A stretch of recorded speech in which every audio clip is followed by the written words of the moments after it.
Hello friends, कैसे आप सभी लोग। उम्मीद करते हैं अच्छे होंगे और अच्छे ढंग से अपनी तैयारी कर रहे होंगे। आप किसी भी एग्ज़ाम की तैयारी कर रहे हो, ये क्वेश्चन आपके लिए बहुत ही महत्वपूर्ण है। आगामी आने वाली परीक्षाओं में ऐसे ही प्रश्न आपको देखने को मिलेंगे। पहला प्रश्न है, भारत के नियंत्रक एवं महालेखा परीक्षक एक है, क्या है? सांविधिक निकाय है कि कार्यकारिणी निकाय है कि संवैधानिक निकाय है कि संविधान निकाय है, क्या है? तो भारत एवं महालेखा परीक्षा के बारे में कहाँ दिया गया है? संविधान में दिया गया है। कहाँ पर? आर्टिकल 148 में दिया गया है। कहाँ दिया गया है? आर्टिकल 148 में। और जो संविधान में दिया हो तो वो क्या होता है? संवैधानिक निकाय होता है। यानी अगला प्रश्न है, यदि राष्ट्रपति उपराष्ट्रपति दोनों का पद खाली हो तो ऐसे में राष्ट्रपति के दायित्वों का निर्वहन कौन करता है? राष्ट्रपति और उपराष्ट्रपति दोनों ही नहीं है, तो राष्ट्रपति के पद पर निर्वहन कौन करेगा? कौन करेगा? भारत का मुख्य न्यायाधीश। अगर मान लीजिए भारत के मुख्य न्यायाधीश भी नहीं है तो उच्चतम न्यायालय का कोई भी वरिष्ठतम न्यायाधीश इस पद पर कार्यरत होगा। और ये कहाँ दिया हुआ है? ये आर्टिकल 65 में दिया हुआ है। आर्टिकल 65 में ये दिया गया है। अगला प्रश्न है, इनमें से कौन सी ऐसी विधि है जिसके माध्यम से संघ लोक सेवा आयोग केंद्रीय और अखिल भारतीय सेवाओं की भर्ती नहीं करता है? मंत्री सिफारिशें, प्रतिनियुक्ति, सीधी भर्ती, प्रोन्नति। तो आप जानते हैं कि लोक सेवा आयोग यानी आईएएस पीसीएस की जो भी भर्तियां होती हैं वो सब किस पे होती हैं? या तो सीधी भर्ती होती है या तो किसी को प्रमोशन दिया जाता है, ये सब होता है। लेकिन कभी भी किसी भी मंत्री की सिफारिश पर किसी को भी भर्ती नहीं किया जाता है। तो यहाँ पर कौन सा गलत होगा? मंत्री सिफारिशें। अगला प्रश्न है, 1990 में सरकारिया आयोग की सिफारिशों पर राज्यों के बीच नीतियों, आम हितों के विषयों पर तथा विवादों पर चर्चा या उनकी जांच के लिए किस कमेटी का गठन किया गया था? किस जांच के लिए इनका गठन किया गया था? वित्त आयोग की जांच करने के लिए अंतर्राज्य परिषद, राष्ट्रीय विकास परिषद या नीति आयोग? अंतर्राज्य परिषद की जांच के लिए इसका गठन किया गया था। तो 1988 में क्या हुआ था? सरकारिया आयोग का गठन हुआ था। तो उस समय के जो न्यायमूर्ति थे आरएस सरकारिया की अध्यक्षता में 1988 में एक आयोग का गठन हुआ। सरकारिया आयोग ने भारतीय संविधान के अनुच्छेद 263 के अनुसरण में परामर्श करने के लिए एक स्वतंत्र राष्ट्रीय फोरम के रूप में अंतर्राज्य परिषद स्थापित किए जाने की सिफारिश की थी। सरकार ने सरकारिया आयोग की सिफारिश को स्वीकार कर वर्ष 1990 में क्या किया? अंतर्राज्य परिषद का गठन किया था। कब किया था? 1990 में। और सरकारी आयोग कब बना था? 1988 में। अगला प्रश्न है, प्रत्येक मंत्रालय या सरकारी संगठन का मुख्य सतर्कता अधिकारी अनियमितताओं की निगरानी करता है। किसको सूचित करता है? ये केंद्रीय सतर्कता आयोग को, सर्वोच्च न्यायालय को, वित्त मंत्री को या प्रधानमंत्री को? तो किसे सूचित करता है? केंद्रीय सतर्कता आयोग को सूचित करता है। निम्नलिखित में से कौन से राज्य में द्विसदनीय विधायिका है? तो द्विसदनीय विधायिका कहाँ कहाँ है पहले आप ये जान लीजिए। द्विसदनीय विधायिका है आंध्र प्रदेश, बिहार, महाराष्ट्र, कर्नाटक, तेलंगाना और उत्तर प्रदेश में। जम्मू कश्मीर में भी था लेकिन 2019 से जम्मू कश्मीर को केंद्र शासित प्रदेश बना दिया गया और वहाँ से द्विसदनीय विधायिका को हटा दिया गया। तो वर्तमान में कितने राज्यों में द्विसदनीय विधायिका है? 6 राज्यों में है। तो द्विसदनीय विधायिका किसमें है? बिहार में है, तमिलनाडु, राजस्थान, केरल में नहीं है। 6 राज्य कौन कौन से हैं? आंध्र प्रदेश, बिहार, महाराष्ट्र, कर्नाटक, तेलंगाना और उत्तर प्रदेश, जिनमें द्विसदनीय विधायिका है।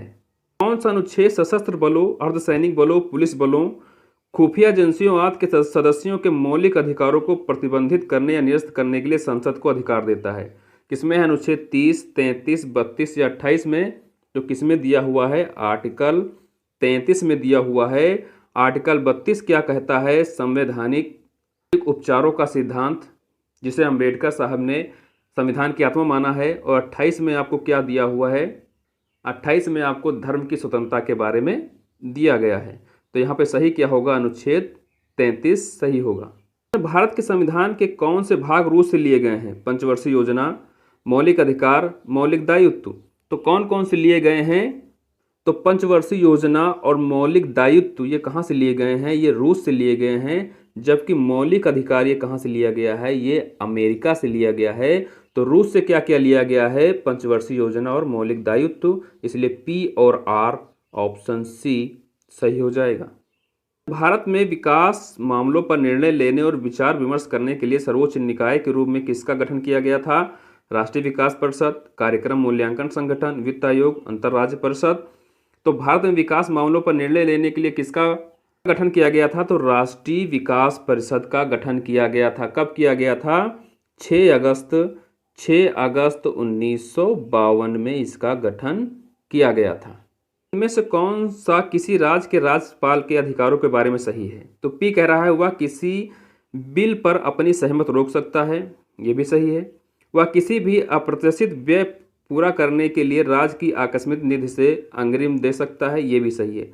यानी पी और क्यू दोनों सही हैं। और ये दिया कहाँ हुआ है आपको? ये दिया हुआ है अनुच्छेद 200 में दिया गया है।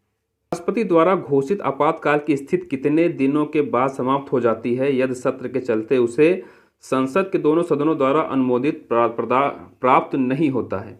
3 महीने, 2 महीने, 15 दिन, 1 महीने। तो कितने दिनों में समाप्त हो जाता है? 1 महीने में समाप्त हो जाता है। और ये दिया कहाँ हुआ है? अनुच्छेद 352 में ये दिया गया है।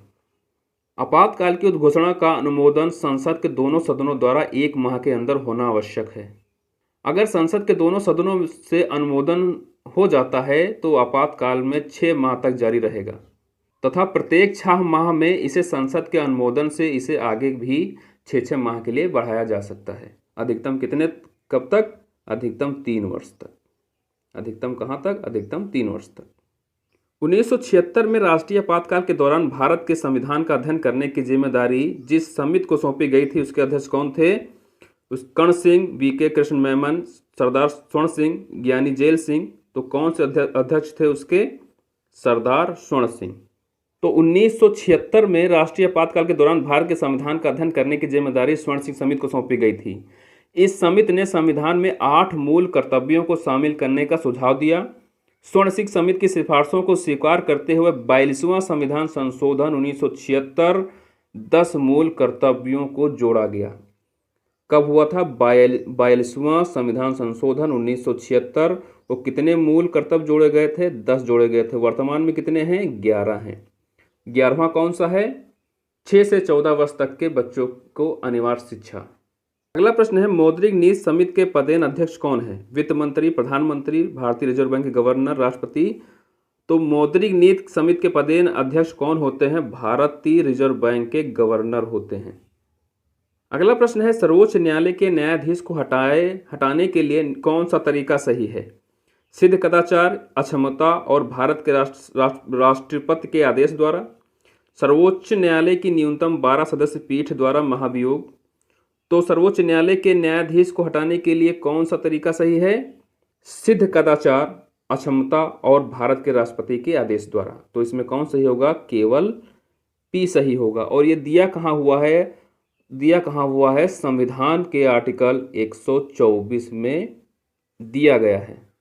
अगला है संविधान के अनुच्छेद 352(6) के तहत राष्ट्रपति द्वारा घोषित एक राष्ट्रीय आपातकाल को संसद के दोनों सदनों द्वारा किस प्रकार स्वीकृति प्रदान किया जाना चाहिए? प्रस्ताव के लिए मतदान करने वाले सदस्यों का उच्च न्यायालय में 2/3 से अधिक विशेष बहुमत हो? बिल्कुल नहीं।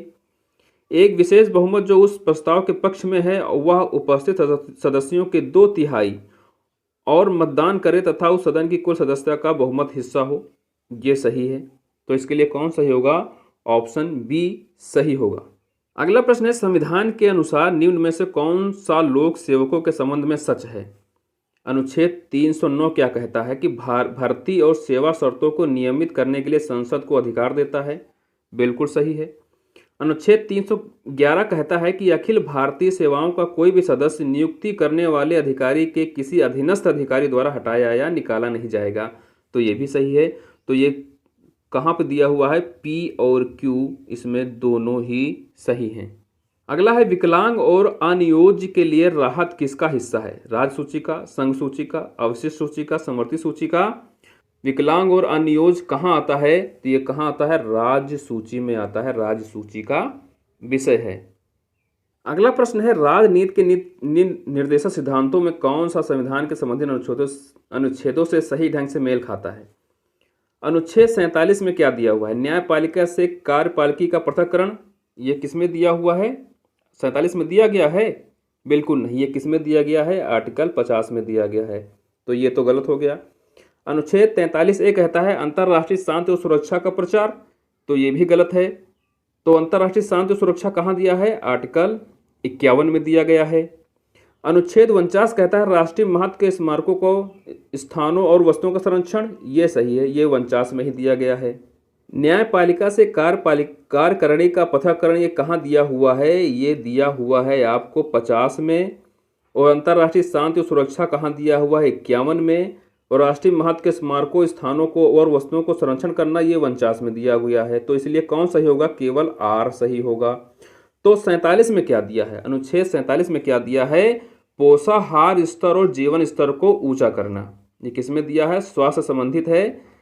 स्वास्थ्य को सुधार करने का राजकर्ता भी ये किसमें दिया है? 47 में दिया है। और 43A में क्या दिया है? उद्योगों के प्रबंध में कार्यकारों का भाग लेना, ये 43A में दिया हुआ है। तो इसमें कौन सही होगा? केवल आर ही सही होगा। ये थे महत्वपूर्ण प्रश्न। ये प्रश्न आपको कैसे लगे हमें कमेंट में जरूर बताइएगा। अगर आप चैनल पर नए हैं तो चैनल को सब्सक्राइब कर लीजिए। धन्यवाद।